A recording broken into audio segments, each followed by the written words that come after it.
sedikit mundur karena di Selasa yang lalu sedianya kita harusnya kajian pada ada acara yang tidak bisa kami tinggalkan safar ke Solo. Yang kedua kalinya sholawat beriring salam kita haturkan kepada junjungan kita Nabi besar Muhammad SAW, keluarganya, para sahabatnya dan orang-orang yang selalu senantiasa menjalankan sunnah-sunnahnya. Hadirin yang dirahmati Allah, tidak lupa maka kita selalu mengingatkan ketakwaan kita kepada Allah Subhanahu wa taala dengan sebenar-benar takwa. 3 minggu yang lalu kita sudah memulai kajian kita dengan muqaddimah, pembahasan kita tentang muqaddimah, pendahuluan yang disampaikan oleh Imam An-Nawawi dalam kitab Riyadhus Shalihin. Kita sampai kepada pembahasan tentang inna lillahi ibadan fuqara qallatu dunya wa khawful fitnah, tentang syair yang sudah kita bahas yang menerangkan tentang beberapa karakter seorang mukmin dan muslim yang lebih mengesampingkan urusan dunianya. Ada di antara mukmin, di antara orang yang beriman atau orang iman itu yang sudah memiliki sampai derajat kepada keimanan, tidak lagi merisaukan terhadap hal-hal yang sifatnya mengganggu keduniaannya, entah itu kekurangan, kesulitan, persoalan hidup dan lain sebagainya.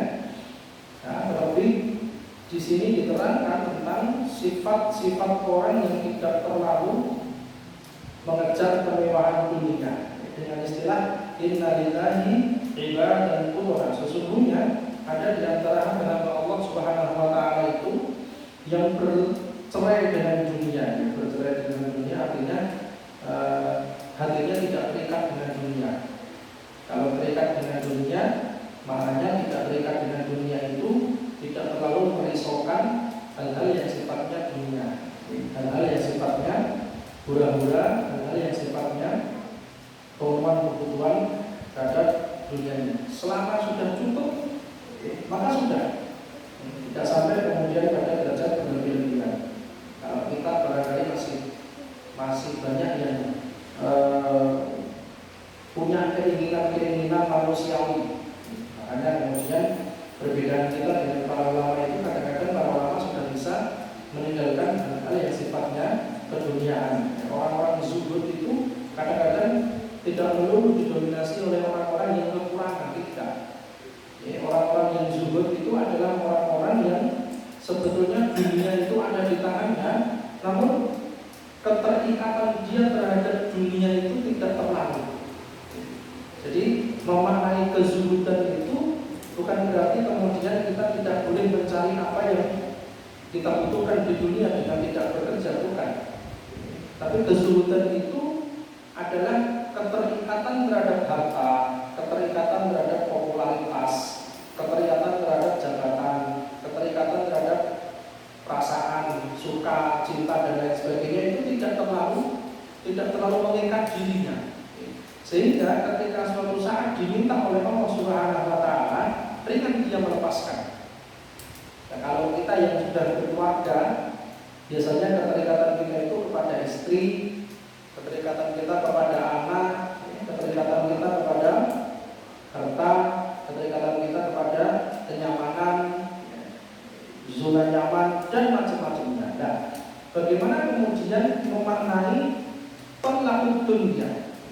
Menceraikan dunia itu seperti apa? Menceraikan dunia maknanya keterikatan dirinya terhadap dunia itu tidak berlebih-lebihan.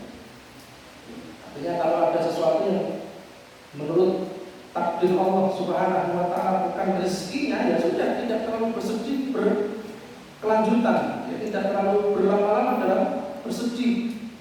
Ya, misalkan urusan-urusan yang sudah diperhitungkan dengan matang itu ternyata tidak sesuai dengan prediksinya, misalkan, sudah dimulai dari perhitungan yang matang, ternyata kemudian takdirnya berkata lain, maka makna menceraikan dunia di sini ya, artinya tidak terlalu merisaukan, ya sudah, bukan rezekinya. Gagal dalam berusaha misalnya, oh ya sudah, takdirnya memang seperti itu. Ya, Allah akan mengembalikan apa yang telah Allah ambil dan Allah akan menitipkan kembali kepada kita. selama kemudian sikap tawadhu, sikap sabar, ya, sikap pasrah dan menerima ketentuan dari Allah Subhanahu wa taala itu betul-betul kita terapkan. Talaqud dunya wa khawful fitnah. Terlebih ketika dia meninggalkan kecintaan yang berlebihan terhadap kenikmatan dunia itu didasari dengan rasa takut terhadap fitnah yang ada di belakangnya. Jadi kalau kita berbicara tentang makna fitnah di dalam Al-Quran itu, kita akan mendapati kalimat atau kata-kata fitnah itu dengan berbagai macam penafsiran. Ada yang ada ayat yang menerangkan kata fitnah itu maknanya ujian. Ada juga kata fitnah itu yang kemudian dimaknai oleh para ulama dengan cobaan. Ada juga kata fitnah itu yang kemudian di dalam hadisnya dimaknai sebagai menyebarkan berita bohong terhadap seseorang yang belum tentu kebenarannya. Ini makna yang sering kita sematkan dalam kata-kata fitnah itu kan itu. Difitnah, jadi dicemarkan nama baiknya. Sementara di dalam Al-Quran segala hal yang membahayakan, segala hal yang bersifat ujian, segala hal yang berpotensi menjadi ujian pada setiap mukmin atau pada setiap muslim, maka biasanya disebut dengan fitnah. Ada ayat-ayat yang khusus nanti berbicara tentang fitnah. Di dalam indeks Al-Quran itu pernah ada tulisan yang menyebutkan ada 14 lebih dari 14 tempat kata fitnah itu dengan makna yang berbeda. Yang sering dikutip oleh para dai yang memaknai fitnah sebagai ujian atau cobaan atau musibah itu pada salah satu suratnya. A'udzubillahi minasyaitonirrajim. Bismillahirrahmanirrahim. Wattaqu fitnatan la tusibanna alladziina zalamu minkum khassah wa'lamu anna Allaha syadidul 'iqab.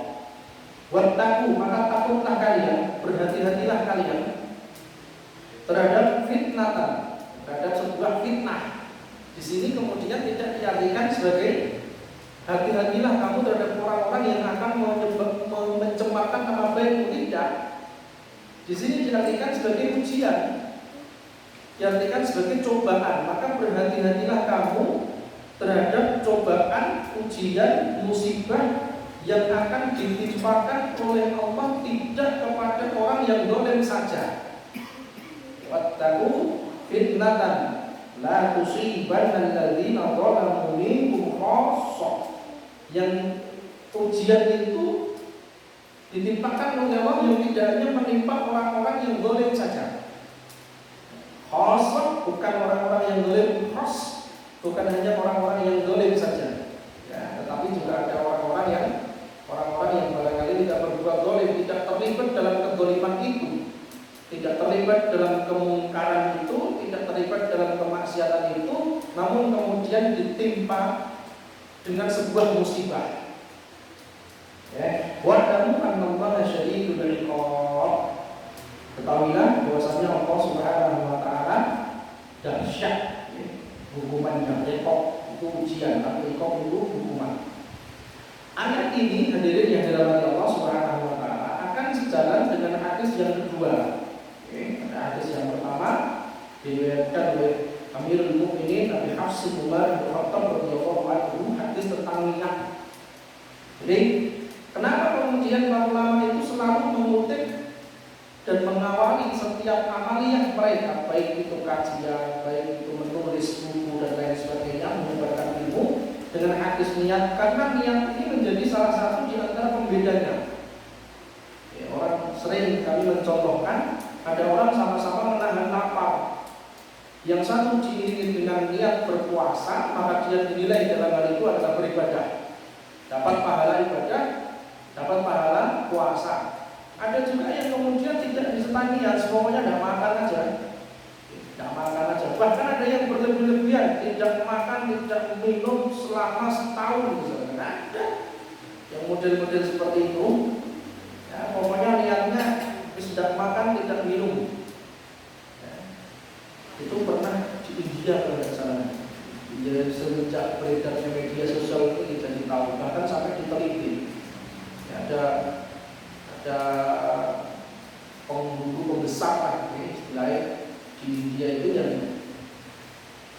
Dia itu di kamar tidak makan, tidak minum bertahun-tahun, diteliti sehat.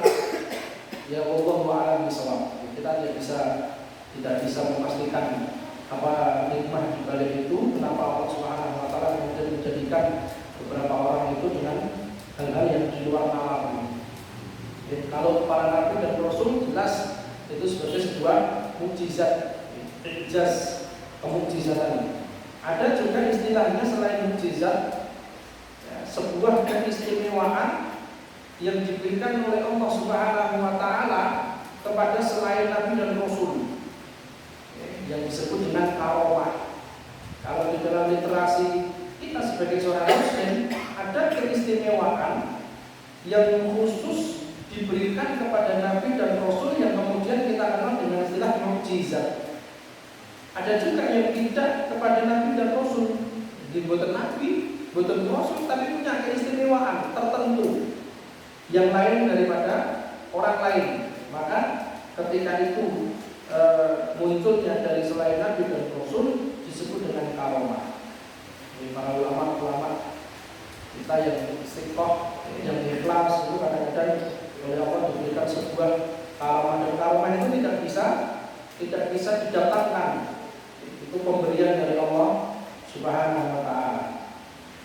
Ada keistimewaan, hal-hal yang bersifat istimewa, ya, bahkan kadang-kadang di luar nalar. Kejadian-kejadian yang dialami oleh para sahabat, misalnya kejadian-kejadian yang dialami oleh para tabi'in, orang-orang soleh dan lain sebagainya. Ini nanti akan ada tentang bagaimana kondisi orang-orang yang tertimpa adab, tertimpa ujian, tertimpa musibah lantaran ada orang-orang yang berbuat zalim, sementara dia tidak terlibat dalam kezaliman. Ini pernah ditanyakan oleh Aisyah radhiyallahu anha. Jadi Aisyah pernah bertanya kepada Rasulullah ketika Rasulullah bercerita ada dikisahkan sekelompok kaum yang menyerang Makkah, Namun sebelum sampai kepada Baitullah, oleh Allah Subhanahu wa taala dibinasakan itu. Ada yang baru masuk ke pasar semuanya dibinasakan. Maka kemudian Aisyah bertanya, "Ya Rasulullah, kalau yang dolim-dolim, kalau orang yang mau menyerang wajar dibinasakan. Nah ini ada orang yang mungkin sedang bekerja di pasar, ini ada orang yang mungkin sedang beribadah, ini ada orang yang mungkin sedang berbuat baik. Bagaimana mereka juga kena musibah? Kenapa juga mereka kemudian juga dibinasakan?" Ini jawaban Rasulullah sesuai dengan hadis yang kedua. Rasul mengatakan, "Tsumma yub'atsuna 'ala niyyatihim." Serahkan saja kepada Allah Subhanahu wa taala. Kenapa? Karena kelak manusia itu akan dibangkitkan sesuai dengan niatnya masing-masing. Ini kabar gembiranya.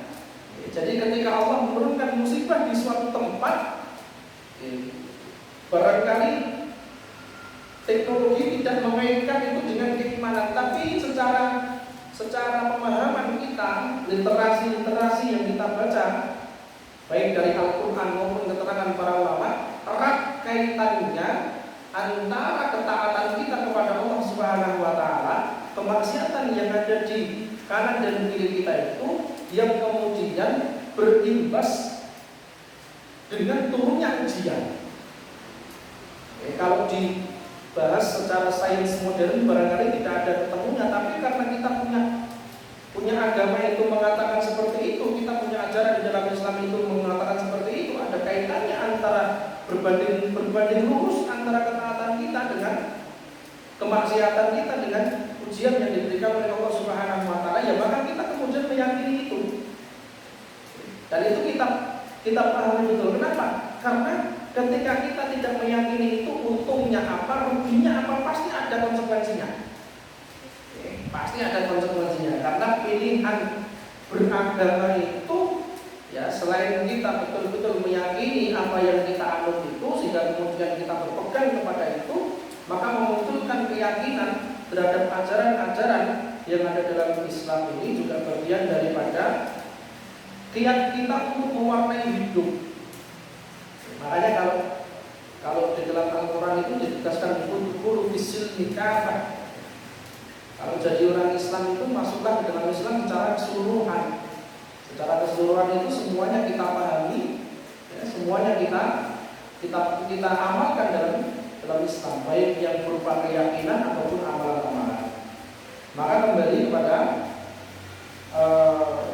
syairnya, qamatud dunya wa khawful fitan. Jadi takut meninggalkan dunia itu lebih kepada kekhawatiran terhadap fitnah yang ada di balik itu semua. Karena biasanya orang itu kita itu biasanya kalau diberikan kemudian dalam hidup itu cenderungnya malah kadang-kadang rasa kedekatan kita dengan Allah itu malah semakin tidak bagus, semakin jauh. Ya, kalau dikatakan hati itu kadang-kadang malah sulit untuk tersentuh. Padahal harusnya kondisi apapun seorang mukmin itu tidak boleh merubah interaksinya dengan Allah Subhanahu wa taala. Kalau sedang susah, betapa mudahnya kita berinteraksi, betapa mudahnya kita kemudian meneteskan air mata, betapa mudahnya kita menyampaikan keluh kesah kita kepada Allah Subhanahu wa taala. Tapi kalau pas diberikan kelonggaran, betapa sulitnya kita ini sholat khusyuk ini. Pengen cepat pulang, pengen cepat dan kembali kepada rumah dan lain sebagainya. Ini salah satu di antara hal yang harus kita waspadai. Tidak semuanya, tapi kecenderungan kita ketika diberikan kemudahan oleh Allah itu biasanya seperti itu. Kecenderungan kita ketika diberikan kemudahan itu, ya ada yang stagnan, tidak berubah sama sekali, mau susah, mau tenang, ibadahnya ya seperti itu bagus terus.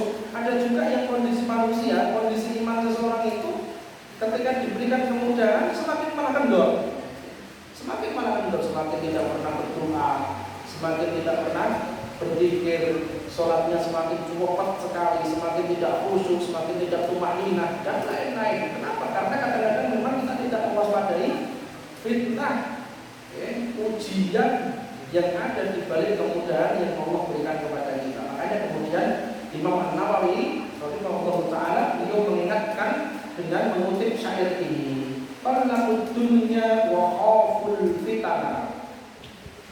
Mereka tidak begitu merisaukan urusan dunia, ya kalau sudah sholat tinggalkan semuanya. Kita kan masih belum bisa.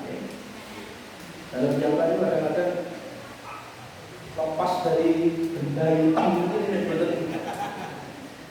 Gua tadi workshop tadi guys, saya sempat-sempatnya mau perjiman ini saya sempat-sempatnya dulu apa ini alhamdulillah. Kalau sudah tidak sadar betul segera dikit itu, ya apapun alasannya kadang-kadang ada kerjaan lah yang paling ideal kan alasannya sekarang ini kan kerjaan semua di sini. Semuanya punya alasan untuk memegang itu. Mau guru, mau pejabat, semuanya punya alasan untuk memegang itu. Pandemi ini diuntungkan guru, kalian murid. Menterani HP dibenarkan oleh undang-undang soalnya. PJJ ini sebenarnya kemudian bersembunyi di balik kebijakan. Inti pesan itu ngomong, game online, garap PR tenang, macam-macamnya. Makanya kembali kepada nanti kita akan bahas hadis yang pertama. Innamal a'malu binniyati wa innamal likulli imri'in ma nawa. Kita selesaikan dulu. Qarnaqud dunya wa khawful fitan. Nah, ini juga termasuk fitnah. Jadi fitnahnya HP kalau kita mengatakan, Ustaz, kalau fitnah itu diartikan ujian, diartikan sesuatu yang membahayakan di balik apapun, di balik kenikmatan ada fitnahnya, di balik kesulitan ada fitnahnya, di balik kelonggaran ada fitnahnya, di balik kesempitan ada fitnahnya, dalam keadaan susah juga ada fitnahnya, ada ujiannya, ada ranjaunya. Kata bahasa yang lebih populer, fitnah itu ya ranjau jebakan. Kalau tidak waspada kita bisa tergelincir. Orang yang diberikan kemudahan oleh Allah Subhanahu wa taala, kalau tidak waspada maka akan terjebak dengan kemudahan itu. Termasuk hal yang seperti ini. Jadi fitnahnya barangnya ini tidak bisa dihukumi kalau belum berinteraksi dengan orang yang menggunakan.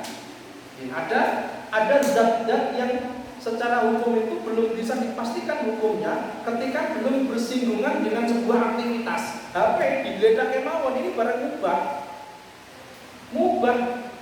Selama diambil dari zatnya tidak haram, zatnya bukan barang yang najis, ya, maka hukum ini ada persoalan-persoalan yang hukum itu terikat dengan aktivitas makhluk. Kalau ini dibiarkan saja tidak ada hukumnya, sudah. Barang mubah saja boleh-boleh. Ketika sudah dipegang, maka HP ini akan mengandung konsekuensi sesuai dengan pemegangnya. Akan menjadi haramkah, akan menjadi halalkah, akan menjadi mubahkah sesuai dengan orang yang berinteraksi dengan HP itu. Ketika HP digunakan untuk hal-hal yang positif, maka hukumnya berbeda dengan orang-orang yang menggunakan untuk negatif. Ini cara memandang sebuah urusan yang belum bisa dipastikan hukumnya kecuali sudah dikenakan kepadanya aktivitas orang mukallaf. Makanya aktivitas seorang mukallaf itu akan dihitung ketika dia sudah balik. Anak kecil megang HP, ya tidak ada hukumnya. Sama seperti dia tidak ada apa-apanya. Kenapa? Karena dia belum terhitung mukallaf. Mungkin ada dipegang-pegang, dibuatin, dicokoti dan macam sebagainya. Anak kecil tidak bisa, kecuali yang megang adalah orang dewasa, mumayyiz, sudah bisa membedakan mana yang baik, mana yang buruk, baru kemudian status HP ini bisa ditentukan, tapi tetap parsial, sepotong, dragman of dragfish, sesuai dengan keahlian dan sesuai dengan fungsi yang dilakukan oleh seseorang itu. Di balik semua ini ada fitnah, jadi semuanya ada ujiannya. Mau kita dalam keadaan longgar, ya ada ujiannya. Konsewu sedang sibuk-sibuknya dan sedang giat-giatnya bekerja, di situ ada ujiannya. Ya. Sedang menikmati masa-masa pensiun, di situ ada ujiannya. Sedang menikmati masa-masa remaja, di situ ada ujiannya. Maka semuanya kemudian masuk dalam kerangka fitnah. Semuanya ada ujian. Nah, orang-orang yang meninggalkan dunia karena ketakutan mereka, kekhawatiran mereka tidak sanggup menahan, tidak sanggup tatkala berhadapan dengan ujiannya, maka sebetulnya orang-orang yang seperti ini bukan aneh-aneh, akan tetapi kadang-kadang memang mereka sadar kalau saya diberikan kemudahan, kok saya khawatir semakin jauh dengan Allah Subhanahu wa Ta'ala, maka kemudian memilih hidup yang sederhana yang kita tidak bisa melewatkan. Atau sebaliknya, ada pola-pola kepribadian itu yang ketika dia merasa kurang itu semakin jauh. Ketika tidak punya uang, ketika tidak punya pekerjaan itu semakin kerusuh, sholatnya tidak khusyuk. Dan sebaliknya, dia menemukan kehusuan ketika semuanya tercukupi, keluarga tercukupi, anak mau jajan sudah tidak pikir lagi, ya, macam-macamnya. Dia tenang dalam ibadahnya, maka pun kita tidak bisa mengatakan orang yang seperti itu salah. Kenapa? Karena Rasulullah itu suatu saat beliau diutus oleh Allah menjadi manusia yang paling kaya di antara sahabat-sahabat yang lain. Di sisi lain, beliau pernah diutus menjadi seorang nabi dan rasul itu tidak memiliki apa-apa, lebih kaya daripada sahabatnya.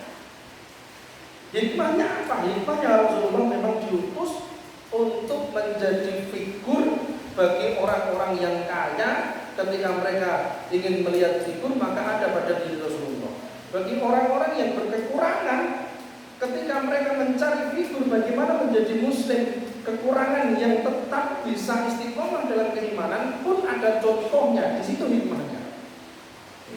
Pernah Rasulullah itu ketika ada orang Badui datang kepada beliau mengikrarkan syahadat, kemudian dikasih hadiah 100 ekor kambing, pulang bawa ini kambing. Di situ menunjukkan Rasulullah orang yang paling kaya, orang yang baru masuk Islam saja diberikan hadiah seperti itu. Bagian-bagian daripada para pasang perang beliau berikan. Pernah suatu saat sholat asar beliau tidak khusyuk, bukan tidak khusyuk pas pelaksanaan sholatnya, Tapi ketika sudah selesai sholat itu beliau tidak sempat berpikir, tidak menyempatkan berpikir dulu, langsung berdiri, langsung pulang. Para sahabat pun heran. Para sahabat ketika itu kemudian bertanya-tanya, ada apa ini? Biasanya pikir tahu-tahu Assalamualaikum terus langsung pulang ke rumah. Ternyata beliau ingat masih ada masak buka yang belum diberikan kepada orang yang berhak. Sehingga ketika beliau kembali, beliau menceritakan, kenapa? Ada tidak kalian yang merasa heran kenapa saya kemudian langsung? Ya, karena biasanya kok tidak seperti itu, ada apa berarti? Beliau kemudian bercerita, ternyata di rumah itu masih ada sebongkah emas, dalam riwayat sebongkah harta yang belum diberikan kepada orang yang benar. Nah, di situ menunjukkan Rasulullah itu adalah figur yang sempurna bagi umatnya. Artinya tidak ada alasan ketika ada orang-orang yang soleh dan kaya, itu tidak ada alasan bagi orang-orang yang kekurangan. Para sahabat yang miskin-miskin itu mereka tidak akan bisa alasan untuk mencari figur. Kenapa? Rasulullah sudah mencontohkan dalam kondisi kedua-duanya. Beliau pernah menjadi orang yang paling kaya, beliau pernah menjadi orang yang selama 3 bulan itu dapurnya ada penghulu. Aisyah itu pernah, Aisyah itu makan rumah kurma ini, wallahu a'lam bishawab. Tapi memang kemujizatan Rasulullah memang seperti itu. Kadang-kadang kita tidak bisa membayangkan bagaimana beliau menjalankan kehidupan dengan rumah-rumah yang cuma sepetak. Sekarang dibuat sketsanya ini di Panatos itu terus kecil sekali, tapi bisa hidup. Ya, semuanya kembali kepada situasinya. Talaqud dunya wa khawful fitan nadharu fiha falamma 'alimu nadharu fiha. Ada orang-orang yang sibuk memperhatikan kehidupan dunia. Ini bagian dari kebiasaan yang harus kita biasakan. Apa? Menerawang, memperhatikan kondisi kita ataupun kondisi sekitar kita.